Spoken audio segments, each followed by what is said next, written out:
Our project, the Ragnar in Thailand, is a bilateral project, so please allow me to tell a little bit the story from the Thai perspective. Our project, as introduced before, is implemented jointly with our partners from the Ministry of Energy, who are also the host today, thank you very much, with the Ministry of Environment in Thailand, and it's co-funded from a multi-donor fund, the NANA facility, which is mostly the British government and the German government.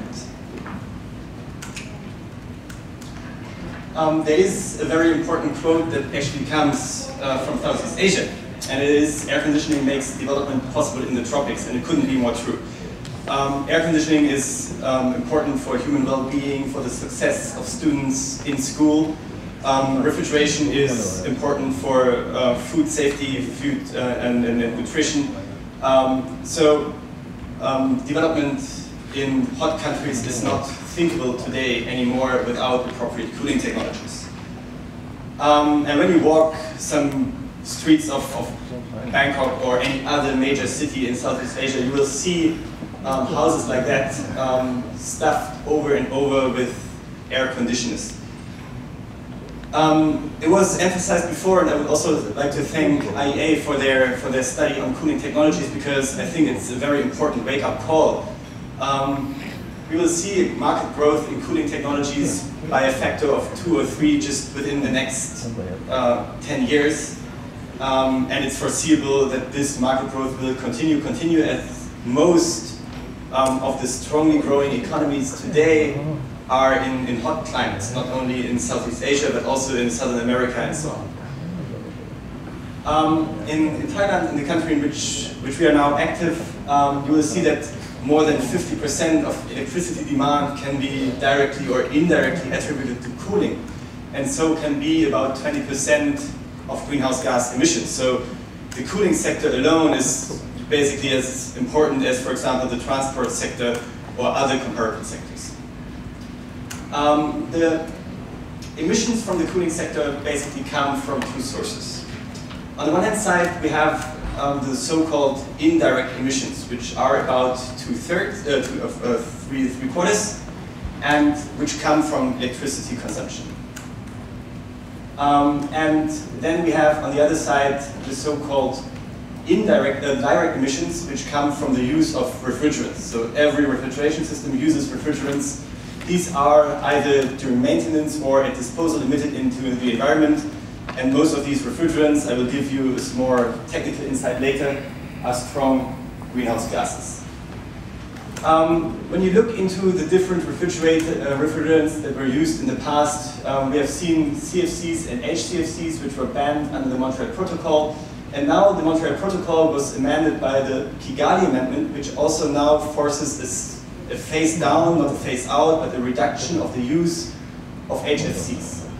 At the same time, the Framework Convention requires the reporting of HFCs in the developed countries, and also encourages the emerging and developing countries to report the use and the emissions of HFCs in their update reports.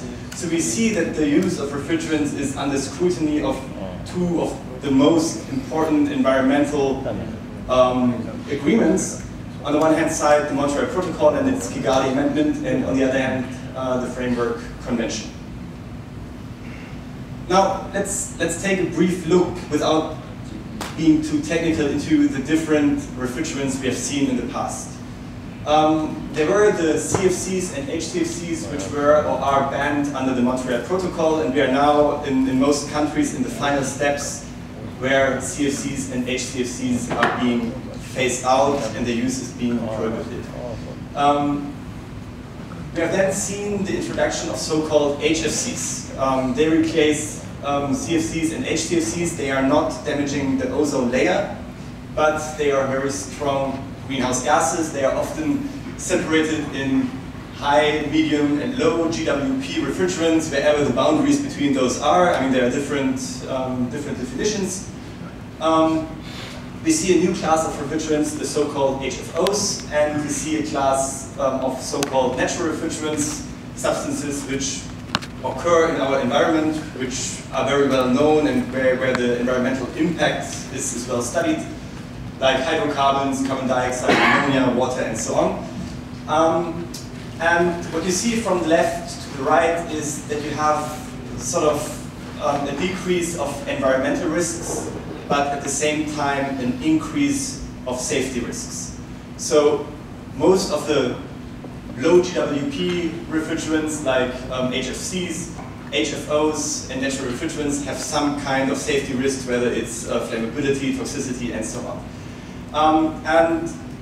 I mean, there is a lot of discussion about the use, for example, of natural refrigerants because of the flammability of hydrocarbons. There is just one matter of fact that the future of refrigerants is more hazardous than it was before. There will be no non-flammable, non-toxic refrigerants in the future. All refrigerants in the future will be to some degree more risky than they were in the past. That is actually also the reason why these other refrigerants have been used.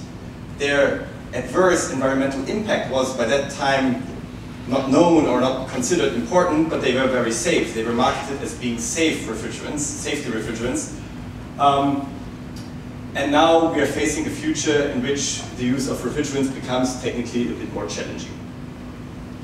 When you look into the properties of the different refrigerants that are now being marketed as alternatives, the CFCs and HCFCs, and actually also HFCs, we have the first four are natural refrigerants. You see they have a very low global warming potential, they have a very low refrigerant price. And then I marked different applications like air conditioning, high temperature, medium temperature, low temperature. You see that refrigerants have different use cases. So also one important message is there is not one refrigerant that fits all applications. We have HFC R32, which is now widely introduced worldwide, and when you look into the implications of the Kigali Amendment, the GWP of 670 something is just too high to be a long-term solution. So R32 is a technology that will work for another couple of years, but once the Kigali Amendment comes into full effect, we will see that there must be replacements for R32 as well. These replacements can be either natural refrigerants or, as marketed by the industry, there are HFOs with very low GWPs, between 4 and 9. Some reports that HFOs have even lower GWPs, or then different kinds of blends between HFCs and HFOs, which are then tailored to meet specific properties. It's a position of the European Union and also of GIZ, so of our donors, and of GIZ, that from international development money, we only promote the use of natural refrigerants because we see them as the only long-term sustainable option. When we look into the impacts, we see that natural refrigerants, the group of the first four, does not have any other environmental impact for fluorinated substances like HFCs, HFOs. We see that they form trifluoric acid or HF. We have different other properties which reflect safety, like hydrocarbons are flammable, CO2 must be operated under high pressure, ammonia is toxic, water is obviously not very risky at all. You see HFCs and HFOs, which are flammable and toxic when burning.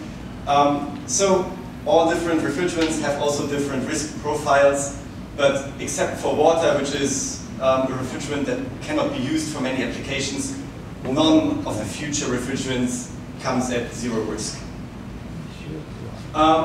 So why do we promote the use of natural refrigerants? In our view, they are the most environmentally friendly alternative. They offer high energy efficiency options for hot climates. So as I said before, different refrigerants have different use cases. Some refrigerants work good in cold climate, others in medium temperature climate, others in high temperature climate. And when you look, for example, into the use of propane, propane is an excellent refrigerant for very hot climates, but it's flammable. We see a lot of ongoing innovation in the field of carbon dioxide technology. Carbon dioxide technology per se is not very good for hot climates, but due to technical innovation, we see that it becomes more and more useful also for countries in Southeast Asia. We see the option to replace non-suitable technologies to replace by suitable ones. For example, VRF cannot be used with hydrocarbon refrigerants, but you could replace them easily by chillers and then using water to distribute the cold in the building. Natural refrigerants are low cost and have a variety of sources, so every fuel company can deliver propane if they want. And when you look into the refrigerant itself, there is a very limited number of patents or processes how you produce these refrigerants. Worldwide, we see quite a trend. In Europe and the world, we see a lot of use of carbon dioxide, for example, now in large storage systems, in warehouses, and so on. We see a lot of carbon dioxide being used or natural refrigerants being used in light commercial equipment, like you find it in supermarkets. You see a lot of appliances in Europe, you see in Japan and China. North America is slowly catching up, and we are now on our way to bring this technology to Thailand. In Germany, you see a lot of companies working with natural refrigerants. So in Europe, this comes also from the regulation of refrigerant use in Europe. Europe has released the so-called F-gas directive, which prohibits or restricts the use of conventional fluorine-based refrigerants, and that has led to a growth of non-fluorinated alternatives. Now, to basically finalize, let me explain a little what we now do in Thailand. What are the barriers to the use of natural refrigerants in a country like Thailand? Thailand is a special case. It's not only a country that is a large user of refrigeration and air conditioning technology, but it's also the second largest production hub worldwide. And whenever you touch the topic of refrigeration and air conditioning in Thailand, you're also touching the interests of the industry. One of the barriers is the limited experience with natural refrigerants. There is a lot of experience with other refrigerants, but with natural refrigerants, many companies have not worked yet with. There is high upfront cost for production line extension. When you want to switch the refrigerant, you have to switch a lot of production equipment, and that comes at a cost. The largest obstacle in our view is the lack of trained technicians. The servicing sector, not only in Thailand, but also in similar countries, is very fragmented. There are a lot of people who never have undergone formal training, formal education, a lot of self-made technicians. And that is, of course, a problem when you are facing the future of more risky refrigerants, that these people are not well prepared for handling them. And there are obstructive or missing safety standards. So what we do under the Ragnama, we offer support on product design with a focus on safety and energy efficiency. So the change of refrigerant is also seen as an opportunity to work with producers on more climate-friendly equipment. We work on production line extension and advise producers how they can set up their production line safely.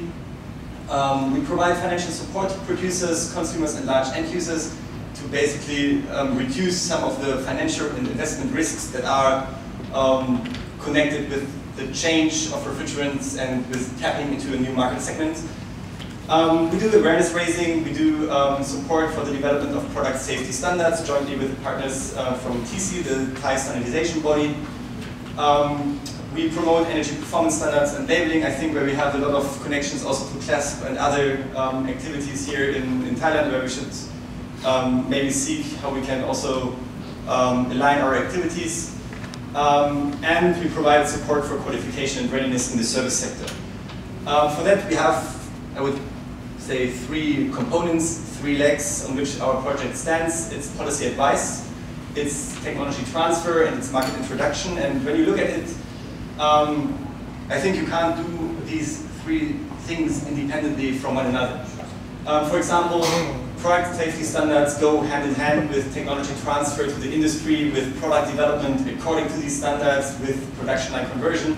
And then that goes hand in hand with investment funding for production lines and training and testing centers. When we talk about still standards and licensing for technicians, it goes hand in hand with technical trainings we will provide, and it goes then hand in hand with investment funding for training centers to acquire training equipment. When we talk about policy, policies for energy efficiency. We have energy efficiency standards and labeling where we work with DDE and EGAT. It can go hand in hand with demonstration projects to show that the use of these energy efficient projects is of great use and actually doable and not a harm to the industry, which is often a fear when we talk about strengthening standards. And on the market introduction side, you can, for example, offer loans and leasings that specifically promote highly energy efficient equipment. So, so much from GIZ's activities in Thailand. From our perspective, of course, Thailand is a special case in the Southeast Asian region because of its large production industry. Activities in other countries would certainly look different because there is no much or not that much production going on. Anyway, I think we can give also a few examples, maybe in the later discussion, what could be replicated to other countries.